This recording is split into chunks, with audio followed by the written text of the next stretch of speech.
On a cool October morning in 1998, 67-year-old Bill Crawford kissed his wife goodbye. He grabbed his walking stick. He headed into the Appalachian Mountains near his home in Virginia. Bill knew these woods. He'd walked them for 40 years. He promised he'd be back by sunset. He never came home. His family searched for days. Police brought in dogs. Helicopters scanned the trees. But Bill Crawford simply vanished. Like he'd stepped through an invisible door and disappeared from our world. Here's the question nobody can answer. Where did Bill Crawford go? You see, losing someone you love in those mountains changes you. You wake up at night wondering if they're still out there. You wonder if they're calling for help. You wonder if you'll ever know the truth. And if you've ever walked through deep woods alone, you know that feeling. The feeling that something is watching you. That you're not alone. That the trees have eyes. But here's what really haunts the families left behind. Why won't the government tell us everything they know? Why are files sealed? Why do park rangers refuse to talk?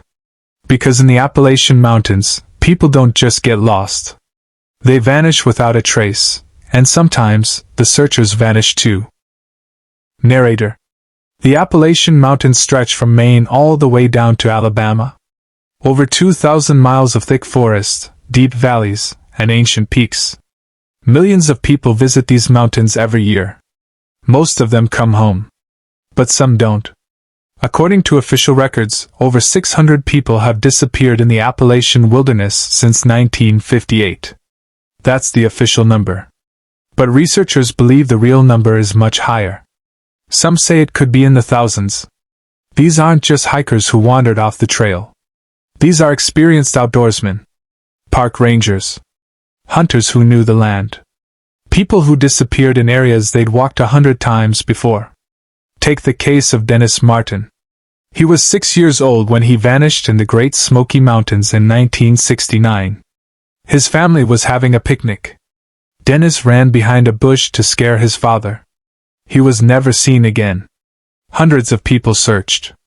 The Green Berets came in. Nothing.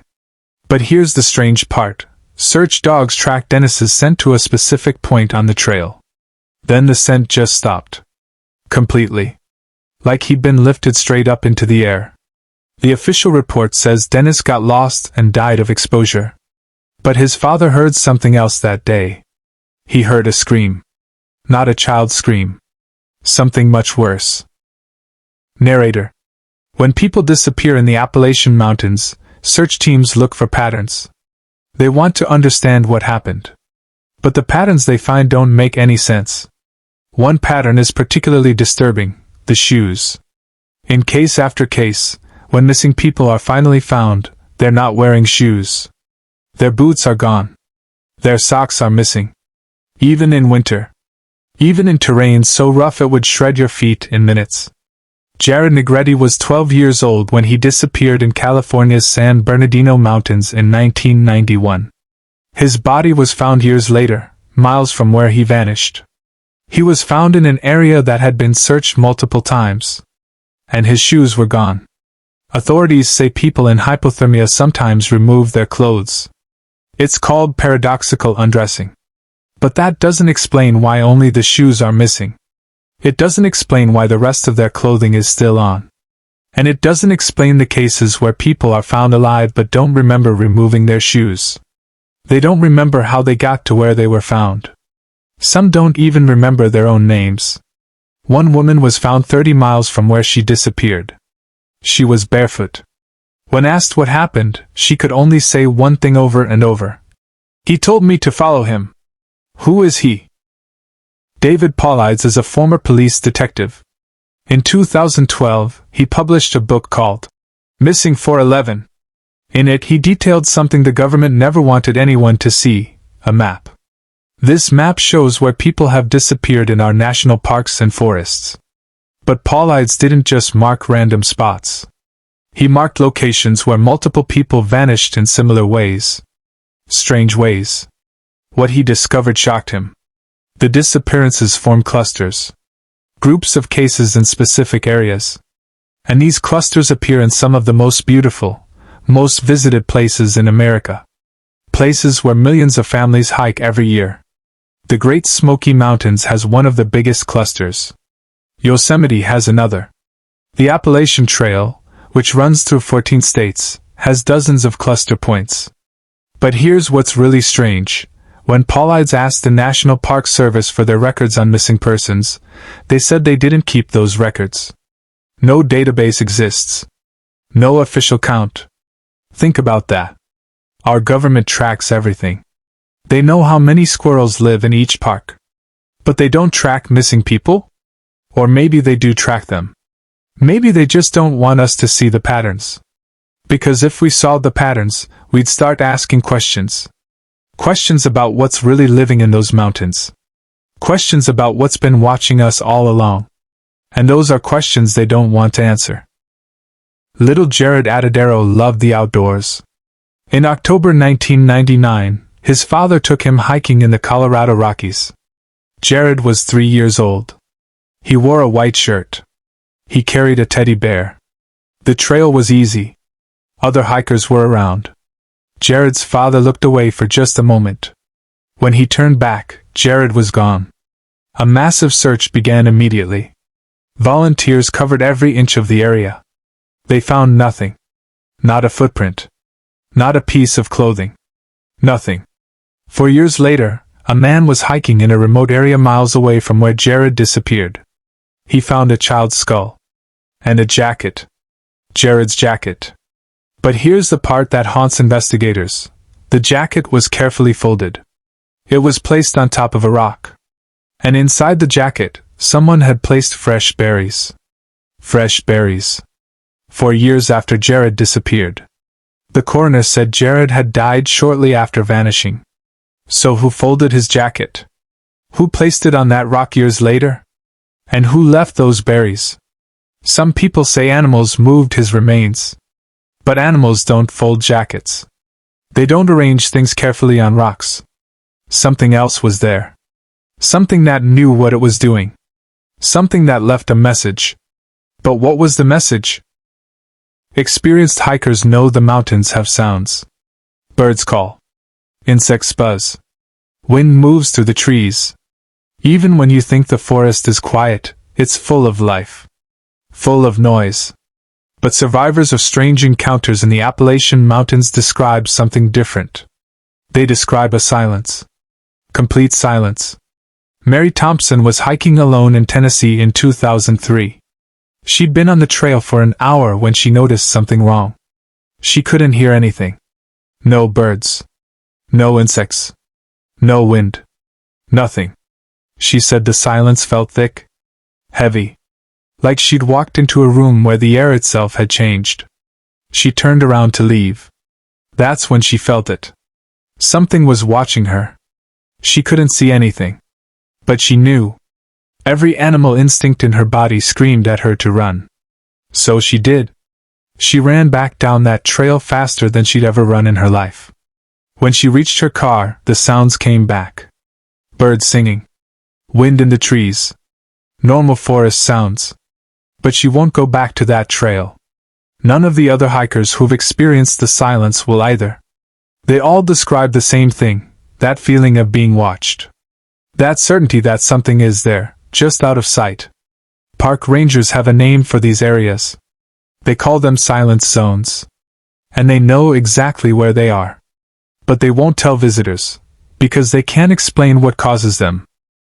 In 2015, a park ranger started posting stories online. He didn't use his real name. He said his job would be in danger if anyone knew who he was. But he needed to tell people what he'd seen. He talked about missing persons cases he'd worked. Strange disappearances. Impossible finds.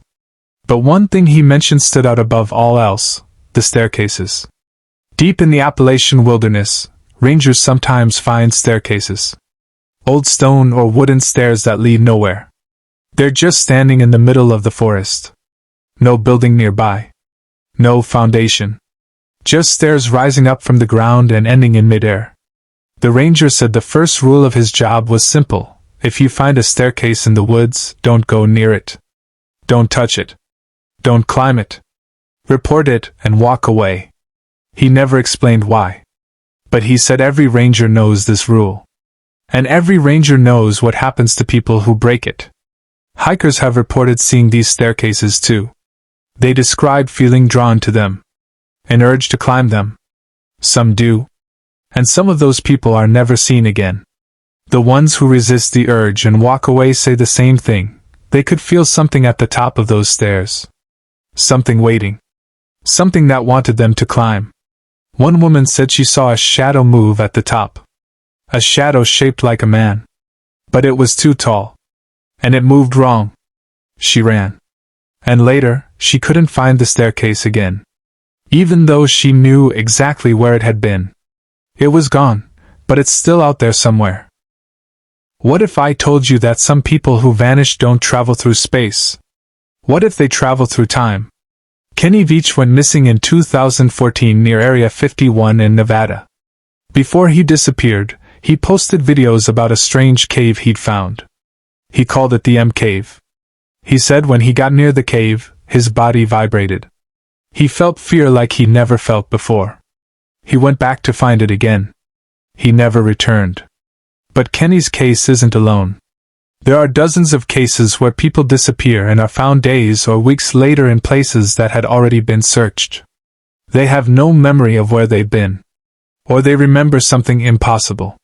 Tom Messick vanished in the Smoky Mountains for 5 days in 2017. When they found him, he was confused. He said he'd only been gone for a few hours. He described sitting by a campfire with the old ones, people in strange clothes who spoke in a language he'd never heard. His watch had stopped. His phone was dead. But he wasn't hungry. Wasn't thirsty. Like his body hadn't experienced 5 days. Psychologists say this is trauma. The brain protecting itself. But it doesn't explain how these people end up miles away in terrain they couldn't have crossed. It doesn't explain why their watches stop. And it doesn't explain the few who come back with objects that shouldn't exist. Old coins. Tools made with techniques we don't use anymore. One man came back with a photograph in his pocket. A photograph of himself, but he looked older. Much older. Where do these people go? And more importantly, when? The rangers won't tell you what's in those mountains. But they'll tell you when to leave. If you know what to listen for. They say if you're hiking and you see stacked rocks that weren't made by humans, turn around. If you hear whistling in the woods but can't see who's whistling, leave immediately. If you find a trail marker facing the wrong way, don't follow it. And if you ever feel like you're walking in circles even though you're following a clear path, stop moving and call for help. Because something is leading you deeper. In 2011, a group of 4 hikers got separated from their guide in North Carolina. They stayed together. They had a map. They had phones. But somehow, they kept ending up at the same clearing. Over and over. For 6 hours. They described feeling like the forest was shifting around them. Like the trails were changing while they walked. One member of the group said he saw the same tree pass by 3 times. He'd marked it with his knife. Same mark. Same tree. Impossible. Eventually, a park ranger found them. They were less than a mile from the parking lot. They'd been walking in a pattern. A spiral that kept getting tighter. The ranger looked at their map. He looked at the clearing. He said 2 words. You're lucky. Then he led them out without explaining what they'd been lucky to escape. But one of the hikers looked back as they left. He saw something at the edge of the clearing. Something tall and dark. And it was watching them go. Of all the missing persons cases in the Appalachian Mountains, the ones involving children are the hardest to understand. Because children are found in places they couldn't possibly reach. And they tell stories that make no sense. 3-year-old Casey Hathaway went missing in North Carolina in 2019. He vanished from his grandmother's yard. The temperature dropped below freezing. Nobody thought he'd survive. 3 days later, they found Casey tangled in thorny bushes, cold but alive. He said he was okay because his friend kept him safe. A bear. He said a bear stayed with him and kept him warm. Experts said this was imagination. A coping mechanism. But Casey described things about the area where he was found that he couldn't have known.